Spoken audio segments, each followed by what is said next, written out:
licenciado Ramírez les indicó hace un momento, teniendo como pretexto a este 2011, Año Internacional de la Química, es que hicimos este esfuerzo conjunto, los departamentos de Bioquímica y Microbiología con el departamento de Química, para dar a conocer un poco el qué hacer de cada una de esas carreras, para que tengan un panorama amplio de las ciencias químicas que se trabajan en la universidad, entre otras muchas que también existen. Cabe mencionar que también están las carreras de química farmacéutica, ingeniería química, química de alimentos, y en esta ocasión pues bioquímica, microbiología con química pura han unido esfuerzos para presentar esta pequeña serie de talleres, simposios, charlas, para que ustedes conozcan más qué hacer de los profesionales de estas áreas. Para iniciar la charla en esta ocasión, pienso que una pregunta válida y que es importante que conozcan para que vayamos viendo el qué hacer de cada uno es: ¿qué hace un químico realmente? ¿A qué nos dedicamos los químicos ya en nuestro ambiente profesional? Los químicos tenemos una visión interesante acerca de la materia que nos rodea.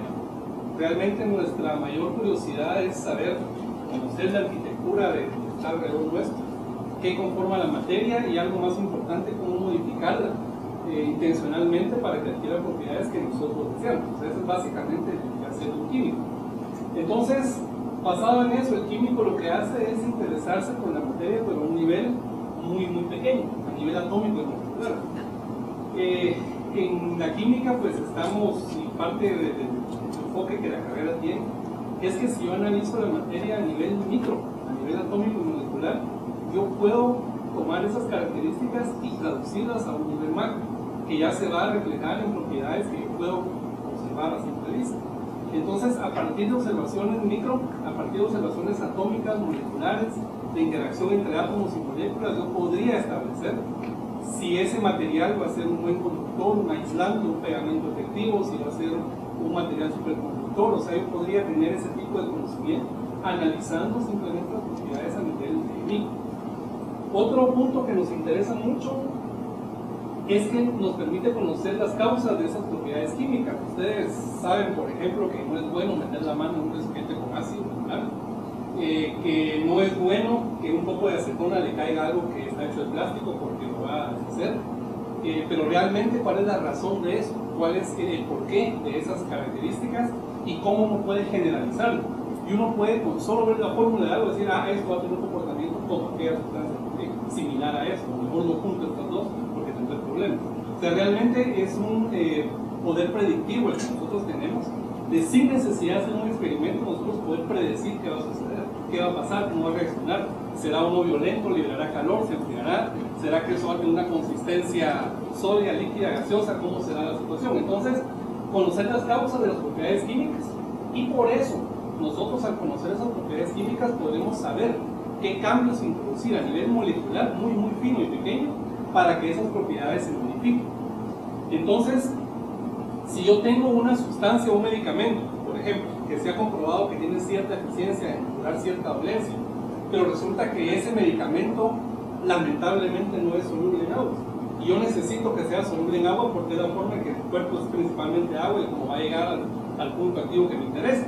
Entonces, como químico, yo tengo la capacidad de modificar la molécula y decir: pues le voy a quitar este átomo, agrego este otro acá, para que sin perder las propiedades médicas que tiene, también sea soluble en agua, por ejemplo. Entonces yo puedo jugar con las moléculas y poder predecir cómo se va a comportar con los cambios que va a haber en ellas. Ese es otro punto que nosotros tenemos en nuestra profesión.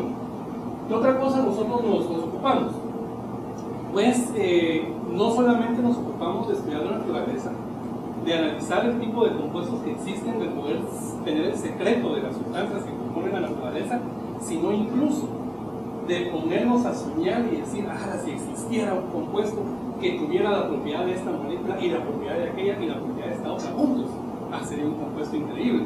Entonces, realmente no tenemos nosotros que estar circunscritos a lo que la naturaleza nos pone enfrente.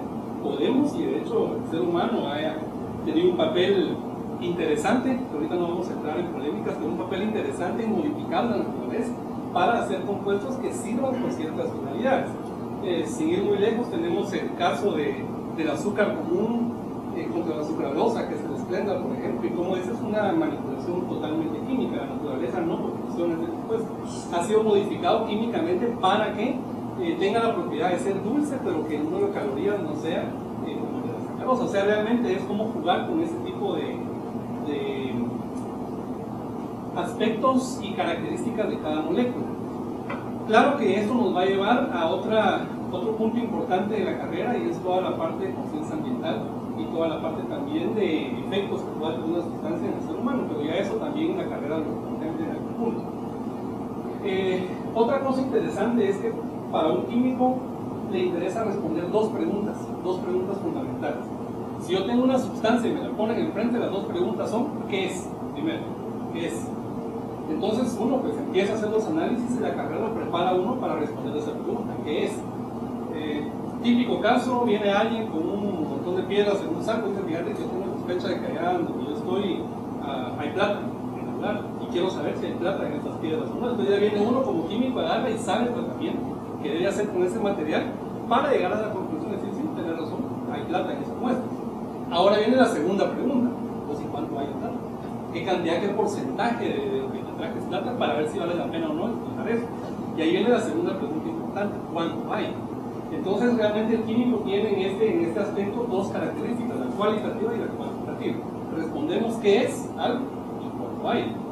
Obviamente mientras más compleja es la muestra, más difícil va a ser dar respuesta a esas preguntas, pero hoy día existen equipos muy avanzados, los cuales ustedes tendrán oportunidad de conocer también, los que tenemos aquí en la universidad, que me permiten, que me hacen la vida un poco más fácil al responder estas preguntas: ¿qué es y cuánto hay? No es tan sencillo. Si a mí me dan una fórmula compleja y me dicen: mira, fíjate que ahí venden este compuesto preparado y qué sustancias tiene, realmente es una pregunta no tan fácil de responder para ciertas sustancias. Pero ya vamos a ver más adelante que existen aparatos que le ahorran a uno un montón de tiempo en ese tipo de procesos, y cada día la técnica está siendo más agresiva en ese sentido.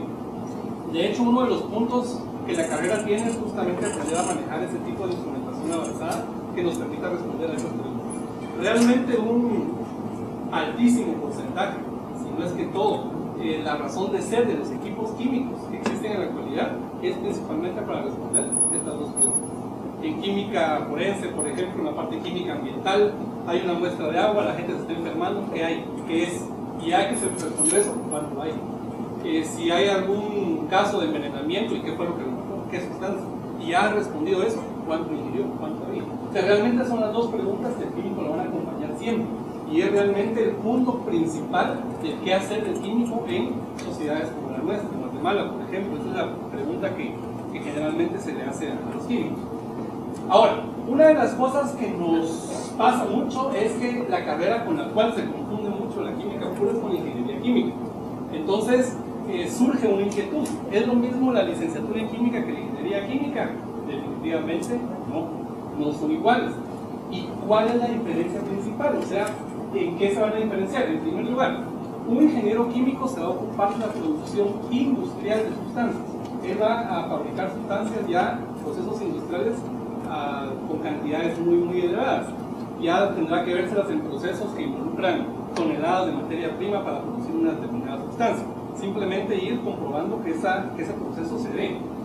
Un ingeniero químico lo que le interesa es en los procesos a gran escala incrementar la eficiencia, reducir costos, aumentar producción. Eso es lo que ve. O sea, realmente su papel va más a la parte de optimización de procesos que a la parte puramente química fina de compuestos a nivel atómico y molecular. Por esa razón que les acabo de explicar, es que un ingeniero químico rara vez no va a realizar pues, en su lado aspectos de trabajo de laboratorio, nunca.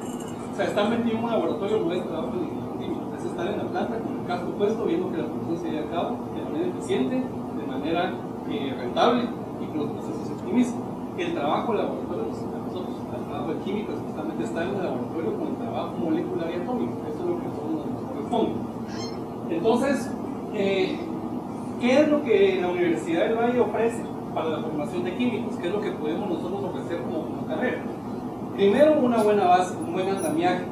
Acá en la universidad tenemos la idea de que se necesita un andamiaje amplio en cuanto a formación general para que sobre eso se construya lo que cada carrera necesita, y en química no es de excepción. Necesitamos tener un fuerte contacto con la matemática, con la física, la biología. Empezando porque la matemática es el cimiento en el cual se levanta cualquier ciencia. Toda ciencia, sin importar que sea ciencia natural, ciencia social, va a necesitar convertir en algún momento lo que está midiendo en números y analizarlos y reportarlos siempre. Incluso nuestro lenguaje es matemático. Nosotros usamos la matemática en nuestro lenguaje. Esto es más viejo que aquel, eso es matemático, mayor que comparación, cantidades, ¿verdad? Yo vivo más lejos que vos, yo me tardé menos, todo eso es matemático. Ahí estamos ya teniendo una idea de cantidad, de conversiones, todo eso es matemático. Estamos plagados de números y entonces la matemática realmente es el cimiento. Sin la matemática no existiría forma en que la ciencia se pueda comunicar al mundo, no podría ser. Entonces la matemática es ese lenguaje que tiene todo en perspectiva. Luego, ustedes saben quién surge a partir de la matemática, la física. La física es el primer intento por agarrar todo lo numérico y tratar de con eso explicar los fenómenos que nos rodean. Si yo agarro un aspecto de física, simple de decirlo, pero complicadísimo de estudiar, energía, y agarro ese aspecto de energía, alrededor de ese aspecto se construye otro paso más en la pirámide, y esa es la química. La química nace alrededor de ese concepto de energía, y todo lo que se ve en química tiene que ver mucho con energía.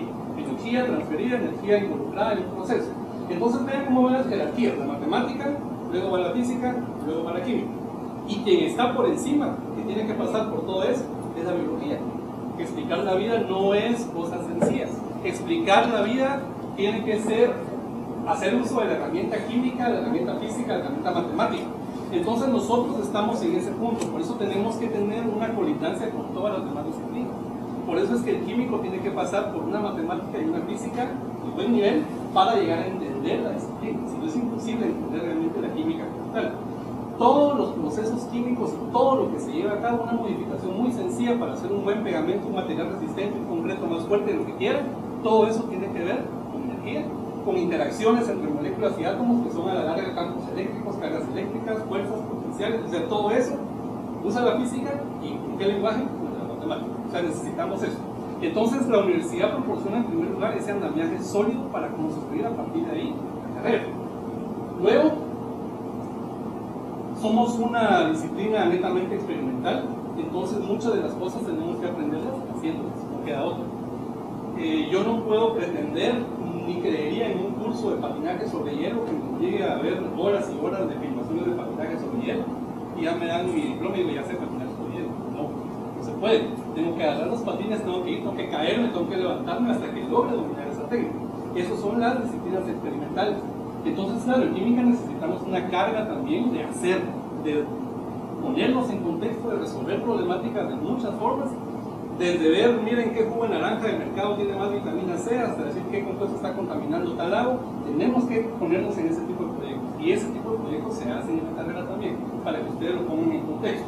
Entonces tenemos que hacer ese trabajo experimental. Pero ese trabajo experimental muchas veces tiene que ser acompañado de equipos sofisticados. Ustedes ven aquí nombres raros de espectrofotometría y todo ese tipo de cosas, cromatógrafos, que ya poco a poco en la carrera ustedes van a ir aprendiendo no solo a pronunciar, sino a manejar también y a conocer y a utilizar. Entonces, estos son equipos que de hecho ustedes van a conocer. En esta jornada vamos a ir al laboratorio instrumental avanzado que los conozcan. Y son equipos que nos hacen posible ese análisis químico que nos va a servir para hacer un dictamen. Realmente muchas veces el químico tiene en sus manos decisiones muy importantes. De lo que un químico pueda decir en su laboratorio depende si una empresa se cierra o no, si alguien va a la cárcel o no. O sea, realmente son cosas muy serias en donde se tiene que tener certeza de que lo que se está reportando es realidad.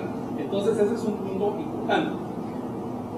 También en esta carrera ustedes van a contar con profesores que tienen especialización en las áreas que les van a estar tratando.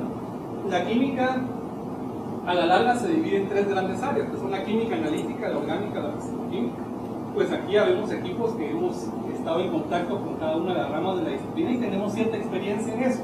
Entonces tenemos ya cada quien un antecedente, experiencia no solamente como docentes, sino que hemos tenido experiencias en industria, experiencias en investigación, lo que nos hace entonces tener una visión de más amplia acerca de lo que ustedes necesitan saber y aprender para desenvolverse adecuadamente. ¿Qué más ofrece la universidad? Pues prepararlos para que estén a la altura de cualquier universidad del mundo. De hecho, un dato interesante es que una buena cantidad de los químicos egresados de universidad están trabajando actualmente en el extranjero. Alemania, Estados Unidos, que es una estrategia interesante porque no olvidan sus orígenes y están en constante colaboración con nosotros. Y eso permite que tengamos ya secuaces en distintas universidades del mundo que estén dispuestos a recibir a cualquier otro colega que salga de acá. O sea, ellos han abierto brecha, ellos han tenido muchas veces que ser pioneros en un país extraño, pero actualmente pues, están ubicados en países diversos y ya tenemos los contactos y eso les permite dar facilidades también de utilización, pasantías, cursos cortos. Y lo que nos ha llenado de mucha satisfacción es darnos cuenta que estos muchachos que han ido a otros países pues se encuentran a la altura de cualquier formación de cualquier universidad del mundo. O sea, eso pues nos llena también de satisfacción. Otro punto importante, como les decía hace un momento, es que la carrera les da a ustedes también la conciencia ambiental de cómo trabajar las sustancias siendo respetuosos del medio ambiente y de cómo desenvolverse adecuadamente en un laboratorio, porque eso no solamente es de meterse a hacer lo que uno quiera y lo que uno pueda, hay que tener ciertas normas y ciertos reglamentos.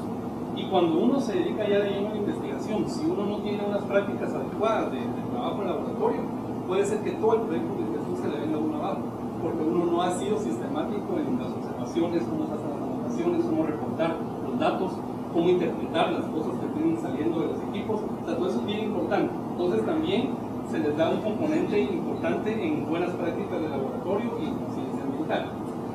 Tal vez para que tengamos cerrado ya esta parte, en suma ustedes van a estar sometidos acá, si están en la carrera de química, a situaciones que los docentes vamos a estar diseñando para ustedes, donde se encuentren con problemáticas reales que tendrán que resolver. Poner de su parte lo que saben, no solamente en conocimiento, sino en procedimientos y en actitudes adecuadas para que un problema tenga solución. Se fomenta mucho el trabajo cooperativo, en equipo también para resolver problemas, y van a encontrar muchas modalidades didácticas para lograr todos los puntos que les mencioné anteriormente. Para ir cerrando un poco esto, vamos a hablar de un ejemplo específico para que ustedes vayan teniendo muy claro el papel importante que cada uno de nosotros tiene que cumplir como profesionales, independientemente de la carrera que ustedes decidan seguir. Vamos a aprender entonces ese arte de unir los esfuerzos para resolver un problema, poniendo un ejemplo específico. A ver, primero, ¿qué es un estudio multidisciplinario? ¿Qué les dice esa palabra a ustedes?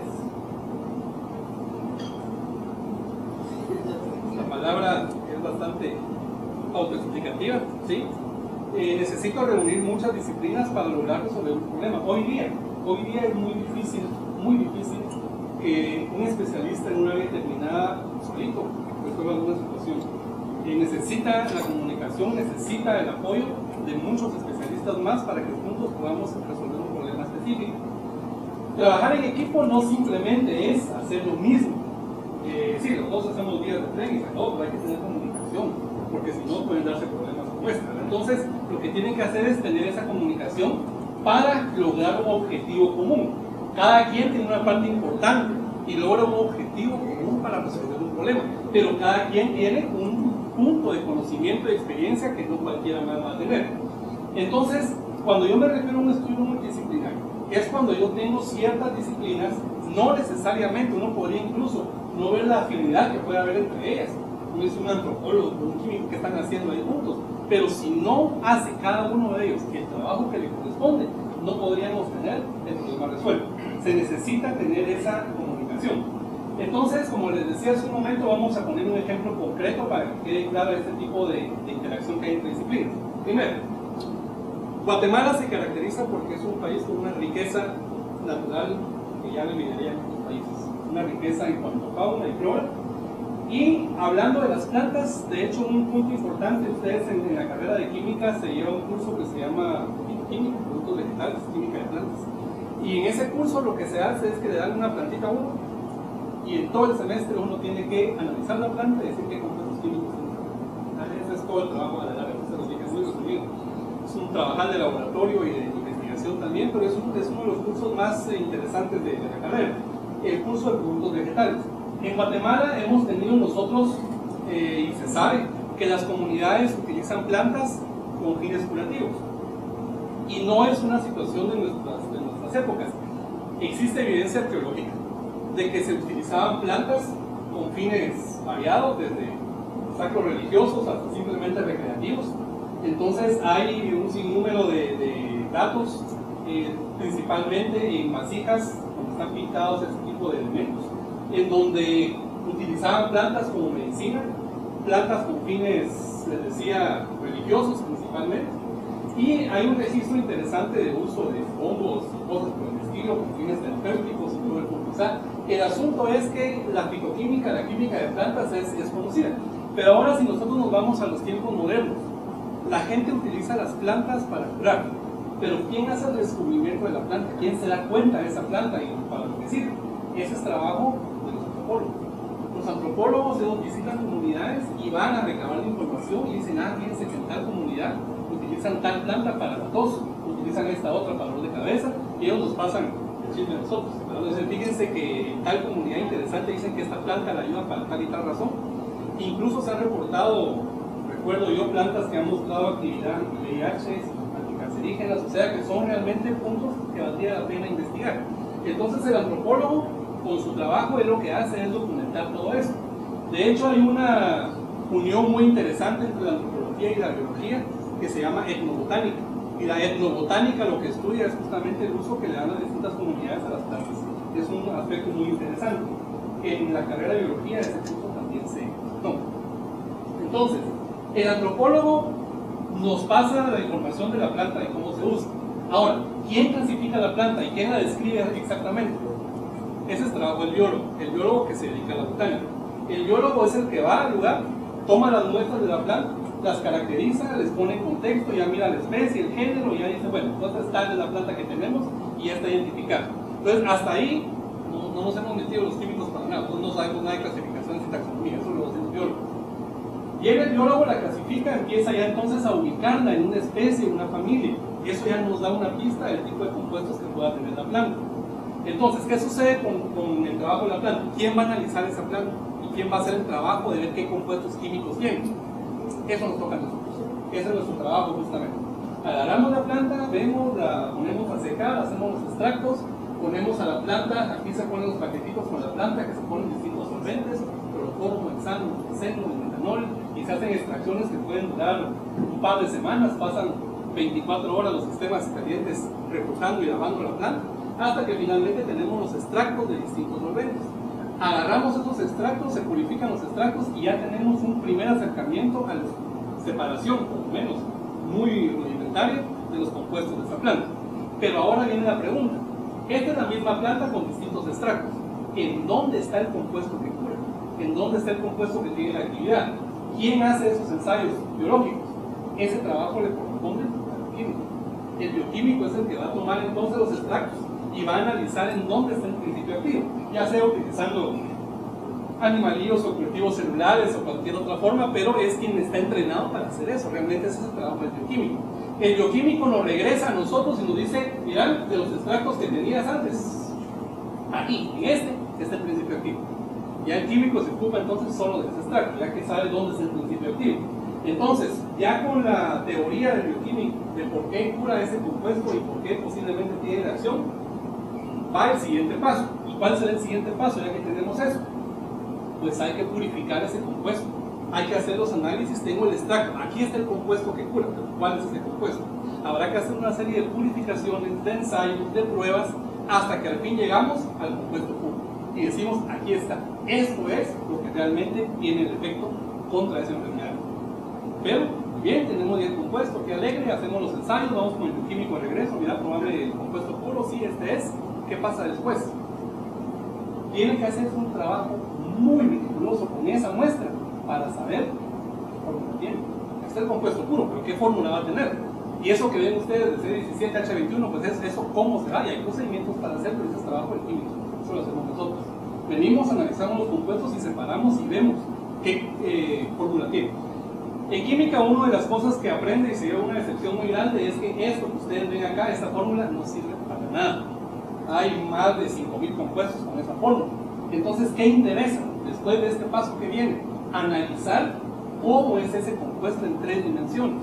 Para eso tenemos los modelos computacionales que nos permiten ir analizando las estructuras en 3 dimensiones, porque dependiendo dependiendo de la posición de los átomos es la actividad que tienen. Y se han dado casos de que yo simplemente agarro dos átomos y los cambio de lugar y convierto un medicamento en un veneno, y eso es algo muy, muy real. Entonces, ese tipo de trabajo le toca al químico. El químico entonces va a investigar hasta llegar a saber, ya no la simple fórmula, sino la estructura química del compuesto, en 3 dimensiones, con todos sus ángulos y todas sus longitudes de enlace. Ese es trabajo del químico. Perfecto. Imagínense ustedes por dónde vamos ahorita. Ya tenemos la planta identificada, los extractos, ya vemos la actividad biológica, ya ve el químico y tiene ya la estructura, la fórmula y la forma del compuesto es esta. ¿Qué creen ustedes que venga después? ¿Terminó ya todo el trabajo? ¿No? ¿O todavía no? Falta todavía un buen trecho. ¿Y qué pasa? Punto importante. Yo no puedo depender de la planta toda la vida para sacar el compuesto. ¿Qué pasa si yo empiezo a arrancar todas las plantas que existen en la de la Paz y el Petén para hacer ese compuesto? Me las termino. Y ya hago, pues, creo un mal mucho mayor que el que tal vez voy a remediar. Entonces el siguiente paso es cómo hago el compuesto sintéticamente en un laboratorio. A partir de cosas que yo puedo conseguir, cómo voy armando, y esa es una de las ramas, a mi criterio, más fascinantes de la química orgánica, que establece cómo yo voy armando las moléculas para ir creando moléculas más complejas. Entonces, ¿cómo hago el compuesto ya sintéticamente? Ese es trabajo del químico también, ese es nuestro trabajo, diseñar ese tipo de síntesis. Bien, se hizo el trabajo en el laboratorio, tengo finalmente ya el compuesto sintético, lo prueba el bioquímico y mira que el efecto es el mismo que el natural. Perfecto. Miren el gran camino que hemos recorrido. Ya que tenemos el compuesto puro, sintético, viene otro reto grande. A mí no me interesa producir 2 gramos de compuesto, a mí me interesa producir toneladas de ese compuesto, si lo quiero comercializar. Ese trabajo ya no está haciendo. El ingeniero químico entra a batir ahí. Viene el ingeniero químico, agarra los procesos de laboratorio y los convierte en procesos industriales, en donde se van a producir ya toneladas de ese compuesto, se va a operacionalizar un procedimiento de laboratorio con calderas gigantes, con reactores inmensos, para tener ya entonces toneladas y cantidades ya muy grandes de ese compuesto. Imaginen entonces ustedes desde una planta hasta tener ya toneladas en producción. Hay otra pregunta interesante, ya que se tiene todo el compuesto fabricado. ¿Cómo se le va a administrar a la gente? ¿Cómo será mejor? Cápsulas, picado, jarabe, pomada. Ese trabajo es del farmacéutico. El químico farmacéutico es el que va a hacer los ensayos de absorción de cómo realmente el compuesto va a llegar al ser humano y cómo es mejor la preparación para ese compuesto. Entonces al químico farmacéutico le toca hacer las formulaciones, ver las cantidades, las dosis y ver el tipo de medicamento que se va a producir. Ese es puro trabajo farmacéutico.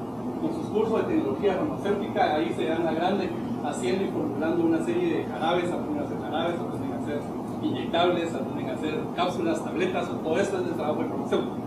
Entonces, ya que se ha decidido eso, ya que se ha decidido cuál es la forma en que se va a presentar el medicamento, ya viene un punto interesante. Ya la producción está, ya se está produciendo, ya está lanzándose al público. Entonces, ¿termina todo ahí? No. ¿Y qué es lo que falta? Todavía tiene que haber alguien que controle que lo que se está vendiendo sea justamente lo que la etiqueta dice. Y ese trabajo es el que le corresponde, bien puede ser un farmacéutico, un químico. Ustedes podrían hacer ese trabajo. Y es el llamado control de calidad de las sustancias que se están lanzando al mercado. Claro, hay otro aspecto interesante del farmacéutico que ese también solo él lo hace, que es la parte legal. Toda la parte legal, la regencia de farmacias, del registro de medicamentos le corresponde al farmacéutico, ya colindando la química con las leyes. Imagínense ustedes cómo van las cosas siendo tan amplias. Entonces, ahí tenemos un ejemplo de un proceso en donde ya desde una planta hasta un medicamento, se dan cuenta ustedes que tienen que haber muchas disciplinas para que yo pueda ir de una a la otra. Desde antropólogos, biólogos, químicos, bioquímicos, farmacéuticos, ingenieros. Si uno de estos falla, yo no puedo tener ese paso crucial para llegar a un proyecto de esa naturaleza. Un proyecto de esta naturaleza, un solo profesional de una de estas áreas, imposible. Eso no se podría lograr así. Entonces la idea es tener este panorama amplio. Y ya para terminar, como lo escribía la American Chemical Society, dice: yo soy la pureza del agua que bebes, la dulzura de tus postres, la elasticidad de tu ropa, la suavidad de tu maquillaje, la dureza del asfalto, el sabor de tus alimentos, el poder curativo de tu medicina, el brillo de una ventana, las fechas en la arqueología, el misterio del funcionamiento del ser humano. Yo soy la química. Eso es lo que la química podría hacer, esto y mucho más. Y agradezco su atención. y espero que haya resuelto algunas dudas esto y cualquier pregunta